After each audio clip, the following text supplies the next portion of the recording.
أكلتنا النهاردة مش أي أكلة، الكباب الكوابري، وجبة مشبعة وموفرة وشهيرة جدا عندنا في الشرقية. بنعملها كده بتبقى وجبة متكاملة وطعمها بقى فوق ده كله بيبقى خطير. بس قبل ما نبدأ الفيديو ما تنسوش تعملوا لي لايك وتشتركوا في قناتي على اليوتيوب لو مش مشتركين. وفي البداية بنبدأ بتحضير المكونات اللي هنستخدمها في الوصفة. عندي للخضار هستخدم حبتين من البصل وقرنين فلفل من الأخضر وقرن كمان حامي، وعندي كمان كام فص من التوم كده. لو هتستخدموا توم مفروم جاهز هتستخدموا معلقة كبيرة. وللتوابل اللي هنحتاجها بسيطة خالص، هنحتاج نص معلقة صغيرة من الفلفل الأسود، معلقة صغيرة من الملح، ومعلقة صغيرة من البابريكا، معلقة صغيرة ممسوحة من البيكنج باودر، وكمان بحتاج نص كيلو من اللحمة المفرومة، وعندي كمان حزمتين كده من الخضرة شبت وبقدونس. حابين تحطوا نص حزمة كزبرة تمام، ولكن الكباب ده ما بيتحطش عليه كزبرة. لو بتحبوا الكزبرة مع المحشي والحاجات دي فتمام، ضيفوا نص حزمة بس كفاية.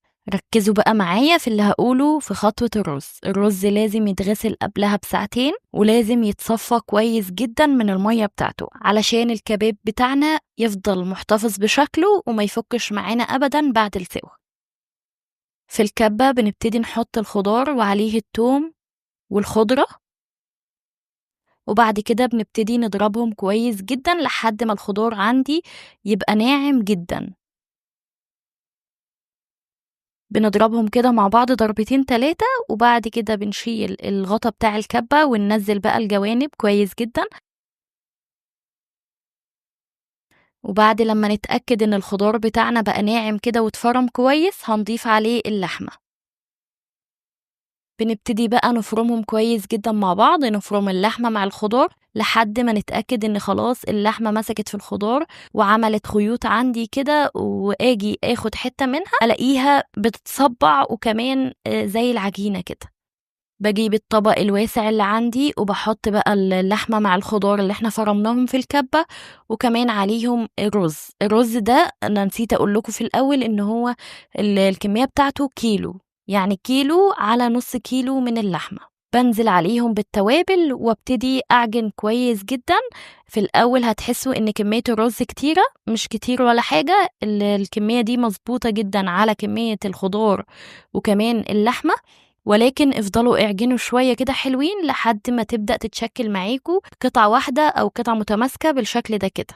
وهنا أنا كنت بوريكوا لما بناخد قطعة كده وابدأ أصبعها بتتصبع معايا بكل سهولة وماسكة نفسها وما بتفكش أبدا في إيدي. بنسيب بقى الطبق الحلو ده على جنب شوية كده لحد ما نحضر الصلصة. معلقة كبيرة من السمنة عليها معلقة كبيرة من الزيت، وأول ما بيسخنوا بنزل عليهم ببصلاية متقطعة لمكعبات صغيرة. بشوح البصلة كده حاجة بسيطة لحد ما تدبل، وبعد كده بنزل عليها بالتوابل فلفل أسود وملح وبابريكا وكمان معلقة صغيرة من السكر ونص مكعب من المرقة. هستنى بس كده على التوابل مع البصل لحد ما ريحتهم الحلوة تطلع، وبعد كده بننزل بنص كيلو من الطماطم المعصورة اللي متصفية كويس جدا. بنديها كده تقلبتين على النار وبنسيبها تتسبك براحتها خالص.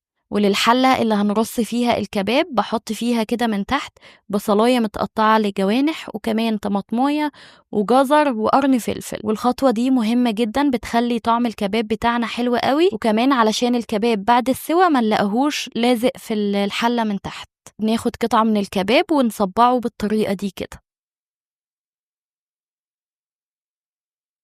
وبنبتدي نرصه في الحلة بالشكل ده كده.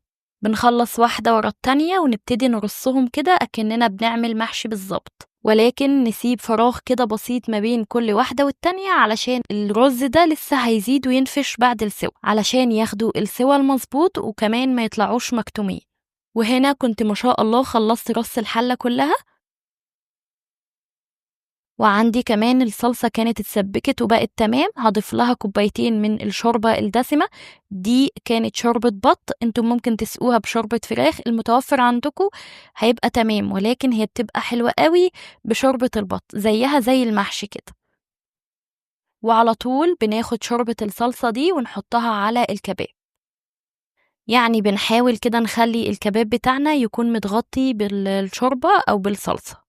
يعني الخطوات اللي جاية أو خطوات السوا بتاعة الكباب هتبقى زي ما بنسوي الرز العادي خالص. في الأول بنحطه على نار عالية، وأول ما يبتدي يتشرب الشوربة بتاعته بنبتدي نهدي النار ونسويه على نار هادية خالص. وفي الوقت ده بقى عايزاكم تشموا الريحة الجميلة اللي بتطلع من الكباب ده. كل اللي هيكونوا قاعدين في البيت هيشموا الريحة وهيقولولك الله، يعني هيكونوا مستنيين الأكلة دي تخلص بفارغ الصبر علشان يدوقوا الجمال ده. ريحته بتملى البيت وبتبقى لا تقاوم، بتبقى خطيرة بجد. أكيد انتوا متخيلين الريحة بتبقى عاملة ازاي، رز مع لحمة مع خضار، يعني حاجة كده في منتهى الجمال. ما شاء الله، شايفين الكباب بتاعنا لسه متماسك ومفكش مننا خالص وقت السوي.